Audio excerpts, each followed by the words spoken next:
Hey, hey, how Can you you hear doing? me? Yes, I can hear you loud and clear. Can you hear me good? Great. How are you? I'm doing great, doing great. I told the guys I'm in the gym, so I told the guys to be quiet. I know. No, I literally just told my husband, I was like, I can hear your music, and can you stop washing the dishes? All Because right. usually I have my earphones in, but not Yeah. today. Okay. All right. Let me adjust you there.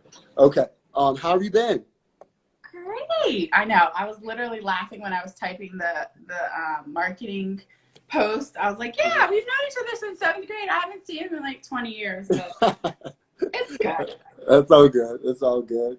Yeah, you're doing great. Well, I do want to start off by saying thank you for having me, and I couldn't be more proud of you and all your accomplishments and everything you've done. I know I've told you that, but I just wanted to tell you again, I'm super, super proud of you. Can't tell you enough. Thank you. Ditto. Yeah, no doubt. And this is so cute, but we'll talk about this later. Oh yeah. Hey, you can put that up again real quick. That made my day. Okay, there we go. And my question that I'll let you think about when I ask you later is, Okay. when you coming up with the version where this is a girl, this is what your daughter? Hey, I've got some big plans, so yeah, you might get an exclusive. You might get it. I might let it out the bag. Love it, Yeah. love it. All right. So, tell me what's been going on. So let's give everybody kind of your background. You and I both went to Fairfax High School, graduated high school in 1995. You went to Ferrum Mm-hmm. College. Is that what it is? Yes, in Southern Virginia. For undergrad. Yeah. And then what? Yeah. So you're right. Like I said, we initially had met, I guess at Lanier. Really. Yeah. And came up through Fairfax High School up in Fairfax County. Had a amazing high school experience. You know, you were kind of there with me as far as the three sports and just met wonderful people that I've been in touch with my whole life. Had great coaches, Coach Rabiah, I'm sure you remember, and Coach Henry, and a variety of coaches at Fairfax that really set me up and gave me a foundation.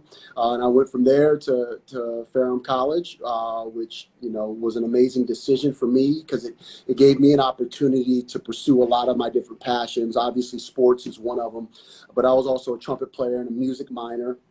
And so in that small school, it gave me an opportunity to continue to pursue that, continue to pursue student government. It really set me up for what the future held. I was fortunate, had a pretty solid career at Ferrum. I was inducted to my Hall of Fame at Ferrum and at Fairfax High School as well for athletic achievement. And then after there, I had some free agent opportunities with the Baltimore Ravens and had an injury and then went to the Arena Football League and played 6 years in there, which is professional indoor football. So had a wonderful career, met great people, and really was able to pursue what, has always been my dream, which was to be a professional athlete. And there's very few people that get to fulfill that dream. As they say, a lot are called, few are chosen. And for me to be able to do that was an absolute blessing. And then that kind of parlayed me into what I'm doing now, which is I'm the owner of Danielle Sports Performance, which is a sports performance gym facility that trains athletes. And now that gives me my opportunity and my platform to pass along everything that I've learned. So I do strength and conditioning, speed, agility, and quickness. And I also do position-specific fundamentals for football players, but I train athletes of all sports for speed and agility and strength. So that's a pretty quick rundown, I guess, what I've been up to. So how long had you had Danielle Sports Performance open before COVID hit? Wow. So I opened this facility up in January. I guess November, but the grand opening was in January. And so we were going right along like everybody else in the world until everybody got the big red stop sign. And I believe that was around mid-March when everybody basically this hit. And we, kind of had to pivot and close down just like anyone in my business had to, and just kind of wait. We just kind of had to wait and real time, just like everybody else, as we were getting updates from the governor and at the local level and mayor at the local level, and then also nationally, we're getting updates as well. And we were just in a waiting game trying to figure out what would happen. And as we got more information, we made sure we were, that we were in compliance with those phases and things of that nature. So, yeah, it's definitely been an experience. Yeah, no, and I love that you were like brand new. Let's go from your grand opening 2.5 months, and then it's like screeching halt. And the fact that you were able to reopen and still engage with your clientele. So I guess normally I would, if you were in business longer than that, I would ask you, you know, what you did to pivot. But I think you definitely did pivot, obviously, because you're opening. Yeah. There are a lot of companies that can't reopen; they're closing, and for you to be so new. But as we continue to hear about the numbers increasing, and there's likely going to be other, you know, orders to shut down, how are you going to be pivoting in terms of, you know, like doing some online kind of thing? Yeah. I think you already doing that. So tell me about that. And let me go back and regress just a little bit. So I was still in business. I was out of another facility though. Okay. And so when I opened up Danielle Sports Performance, this was at this new location. Got it. So prior to this, I would lease out areas in other people's businesses. So I've been operating for years, but this was the grand opening of my own facility, which is obviously you already know that I was super pumped up about. I've been training athletes for over 15 years, but it always been out of leased areas. So I just want to make sure I was clear on that. So once this hit, we immediately pivoted and thought, you know, how can I continue to reach athletes and affect athletes? So the first thing that I did was, just like most fitness, either facilities or companies, they went to online. And so I developed what's called DSP Next, which was an online speed training program to purchase, which I developed so kids could do that. I had 2 versions. One was in your home, because at that point, it's different than what it was now. It was like, don't go outside, don't put your head outside. So I developed the one that if you could go out to a track by yourself, you could do it. If your mom would let you go out, or dad would let you go out for the kids. And one that you could literally do in your basement, your room. All you needed was access to the application. And so it did that as well. And then the big thing, like you held up before, this was a huge project as well. And it gave me an opportunity to fulfill that and get that written out as well. So those were the main things. I did a lot of media as far as different outlets and publications, kind of talking about the business. A lot of networking with people that I hadn't had time to reach out with. You know, those people that you're like, hey, let's get together. And I finally had time to say, you know, let's do a conference call. Let's talk. Let's network. So that's what I did. I used the time, you know, I know a lot of people kind of use it as an excuse to kind of just do nothing. It really catapulted me, and I really used it as a professional development type period. And I really made great strides. I had time to market, kind of frame things the way I wanted to do it, and really came back stronger, in my opinion, than would have if not. So let's talk about the book. So you want to be a pro. Let me see. Let me make sure that's let me hold it up at the same time. Little so Devin. So had you already started working on this pre-COVID, or is this all during COVID? So that's a great question. I get that question a lot. So this story of little Devin has been written in my head probably for my whole adult life, to be honest with you. It's literally, it just hadn't been put on paper. And I always knew at some point I was going to, you know, officially write it and publish it. But the story's been written. I really came up with it when I was playing professionally. And, you know, it was just on, you know, just thinking about, wow, what a ride. You know what I mean? This started when I was young. I remember I saw Walter Payton way back in the day, and that was my first inspiration. It flipped on me. I know. I literally don't know what I did, but you good. I'm flipping it back. Hold on. No, you're good. There we go. Hey, I first saw Walter Payton, and that was my inspiration. Just like most athletes, they see an athlete or a team or a parent or a brother, and that kind of sparks the match or the fire there. And I just continued, the passion continued to grow from there. And I was just reflecting on my journey and how I came along. And that kind of inspired the book. There are some parallels and symbolism to my life, but it is not a complete autobiography or whatever you want to call it. There are some symbolisms, and anyone who's been around where I'm, you know, through my journey will be like, oh, I see that there. But yeah, so that's kind of how it went. So once all the health crisis kind of hit, it just motivated me. I was like, you know what, I'm going to get this done. I'm always looking for vehicles and platforms to reach kids in different ways. Yeah.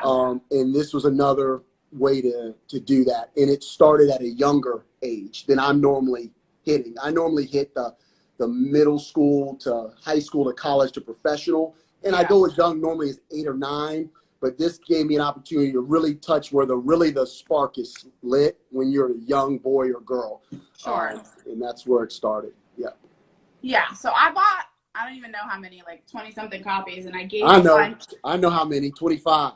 I gave a bunch to Ayana's youngest, Jordan. His birthday was Saturday.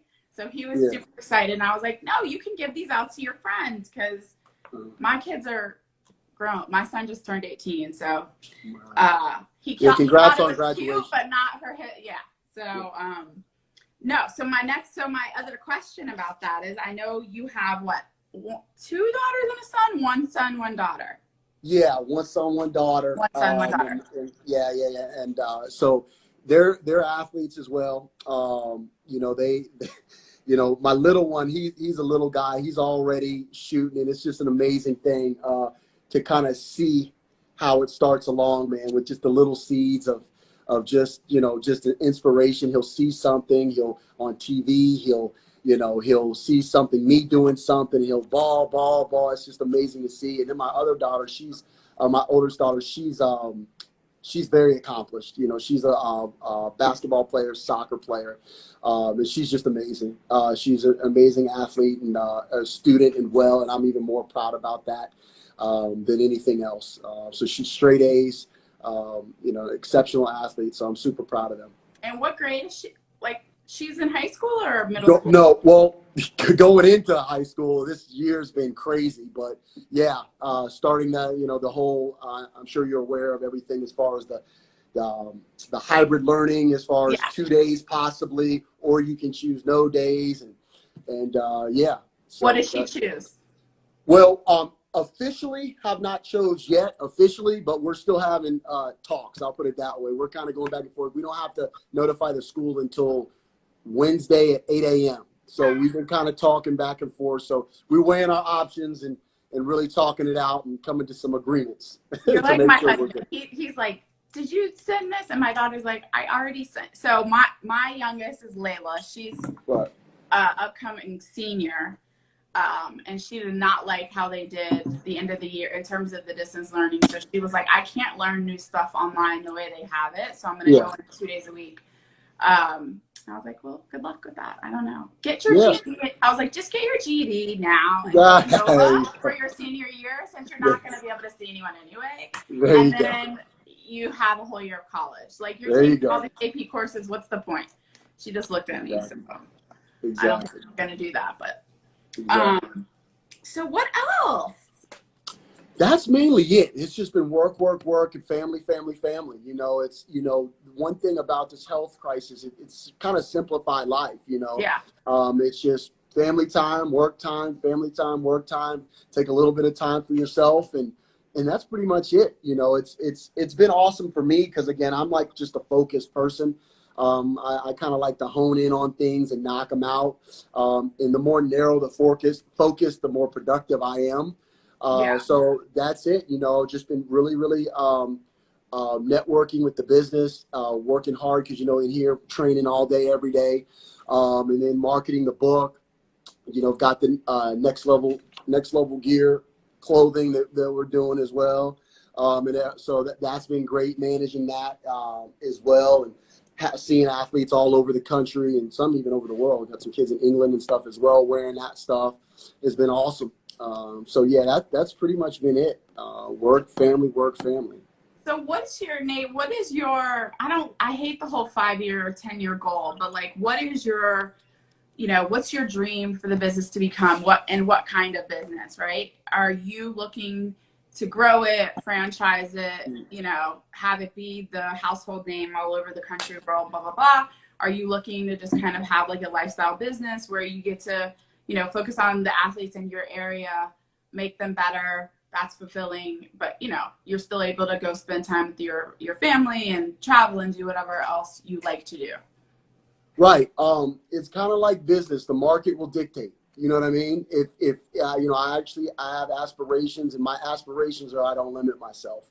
So if I feel that it's right and it makes sense, I'm always open to new opportunities to expand.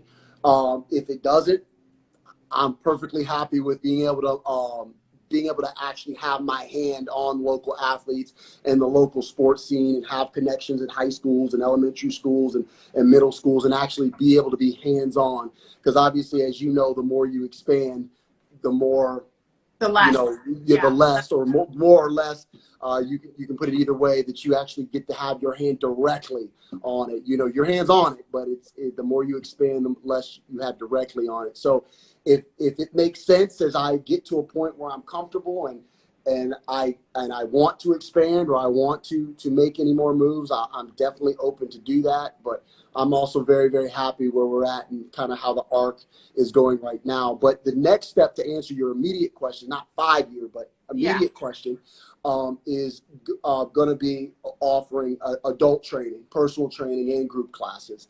And that's what I kind of mean about the market will dictate. People have just been like, I want to train, you know, you just train kids. So, you know, I'm going to be doing group classes for adults, like, you know, boot camp type situations, fit classes, and also individual personal training. That'll be starting here, hopefully at the beginning of next month, if not middle of next month.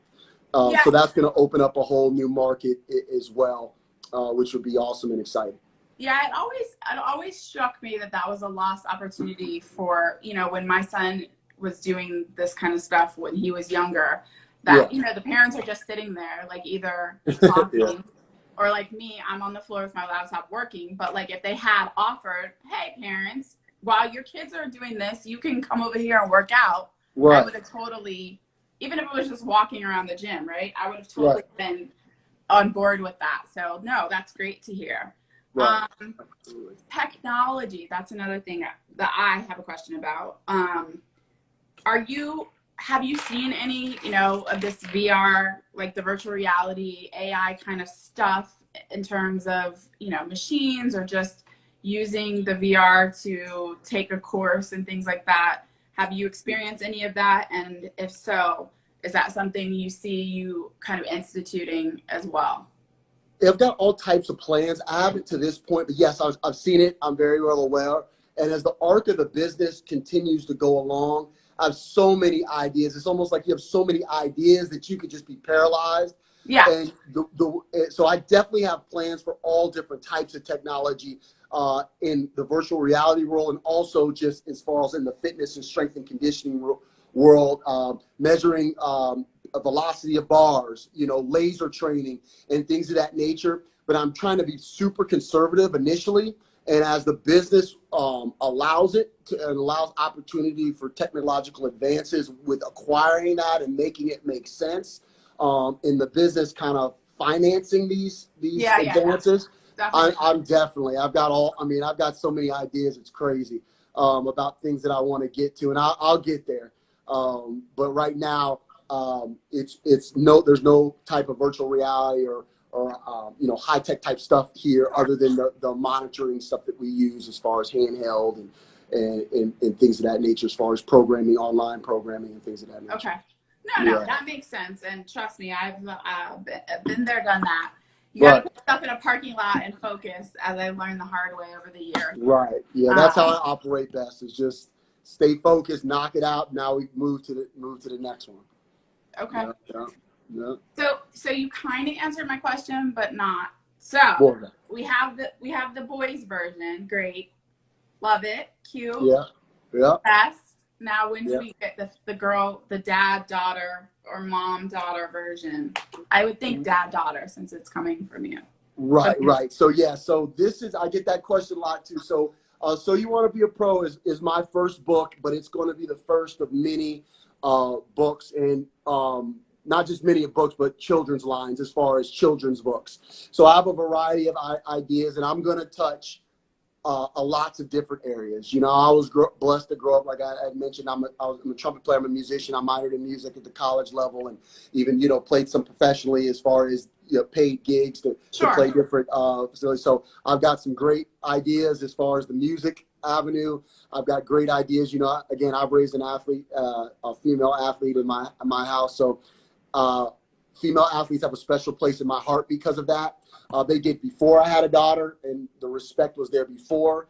But since I had a daughter, any dad can attest, just takes it to a whole different place. Yeah. And so there's nothing I enjoy more than seeing female athletes just go for it. I think it's the most awesome thing in the world to be strong and fearless and to be aggressive and to work hard and to go for it. I absolutely love it to see female athletes doing their thing. So I want to inspire them as well. And I want them to be able to see themselves just like little boys can see themselves in this. Not that little girls cannot, but I want them to be able to see themselves illustrated. So I've got some big plans coming. I'll announce those kind of as they come, but they are coming. And I'm at work at those already. It's going to take a while, but I'm working to try to follow up this one with even better one. So I know you said you had it in your head for a while, but you basically started and finished and got this done during lockdown. Not completely. I had started some things before. It wasn't completely start to finish, but the start to finish to actually getting it on paper, yes, that was it. But I had, done research, connection, done outlines, all of that stuff to make sure that this was good. This was a good idea. It would resonate, that it was a good story. It was compelling enough, but not too preachy, you know what I mean? Yeah. And it made sense, and it was easy to digest, for kids, and it was age appropriate for elementary school level, that it would be something that was not only life lessons and that parents would be like, yeah, see, listen, but it would also be like a kid would be like, okay, well, that's what we need to do. It's kind of like a blueprint. If I can just follow on this blueprint, this is kind of what it looks like. And any athlete that's had any type of success at a higher level could read this book and be like, yep, that was pretty much it. That was it. It started young, and we went here, and I did this, and I did that. And yep, that happened to me, and we made it. You know what I mean? So that's kind of the sequence of events there.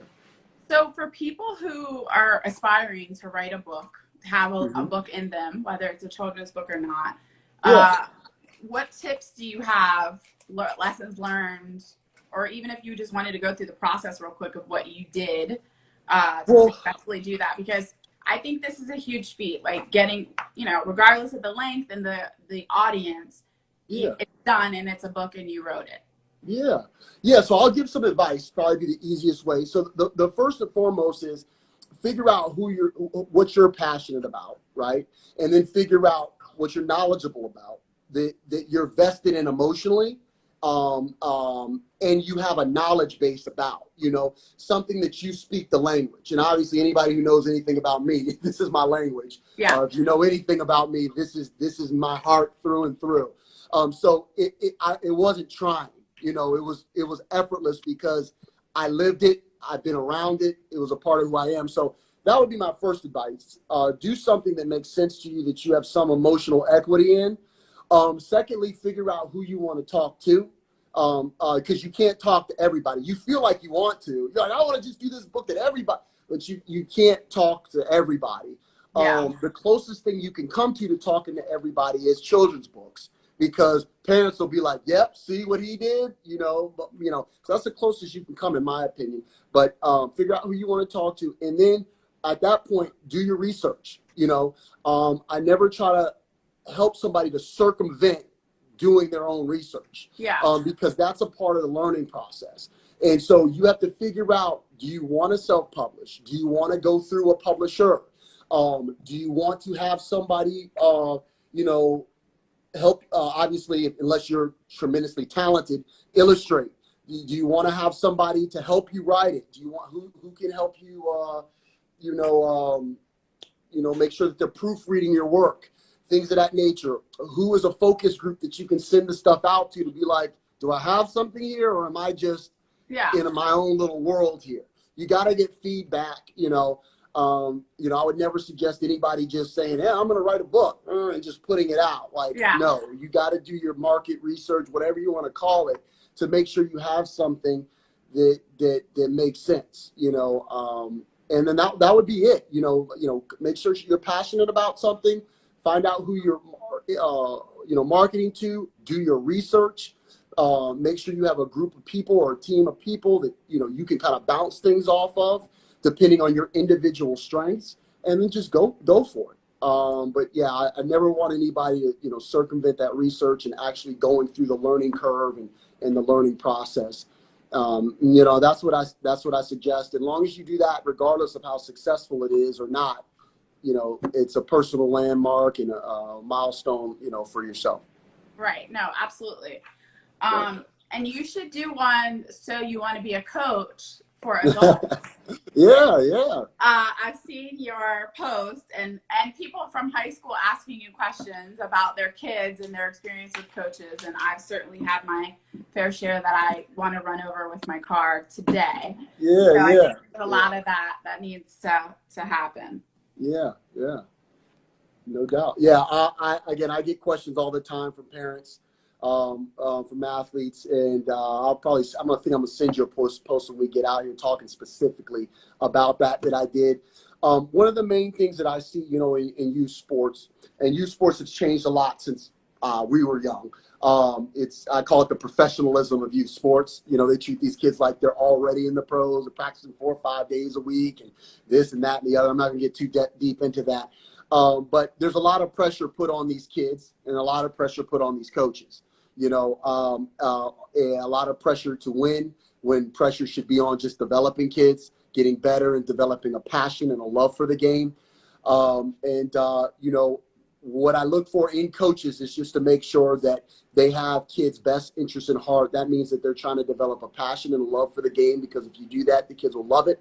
They'll want to be there. They'll want to practice, and they'll enjoy it. And that'll give them an opportunity to learn all the things that we know sports gives us: hard work, determination. Everybody knows these things: teamwork, goal setting.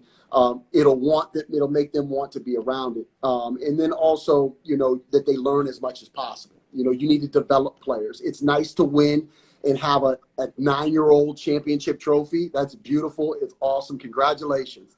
But it's better if you're teaching life lessons and developing these kids. The mindset. Because at youth sports, everybody develops young at different stages. There was guys where I played junior AAU basketball and junior, Little League baseball and football, that their bodies weren't developed, speed, strength were developed, and then they ended up being studs at the high school, collegiate, and professional level even. And then there was kids that were absolute studs at 10-year-old, and then everybody's body catches up. They peaked. So you coach them the same, you develop them, you develop a passion, and that's really what it's about. Now, parents, right? Let your kids be kids. Yeah. They're not professionals yet. They're not. Let them enjoy it, and encourage them. Don't beat them up. Fan the flame. They're not professionals yet. You have plenty of time to get serious about it. Especially I call junior athletes below the high school level.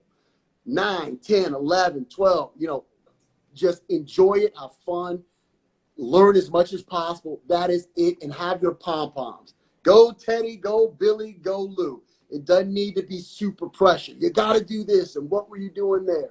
Doesn't need to be all that. That's not positive. It's a release for the parent, but it doesn't really help the kid. You might think that it does, but I found that it really doesn't. It just stresses them out. Yeah, of course. So they might not say it because they don't know the word of, hey, this is stressing me out. But it is putting stress and pressure on them, and they learn to define your relationship through sports. And please do not define your parent-kid relationship through sports.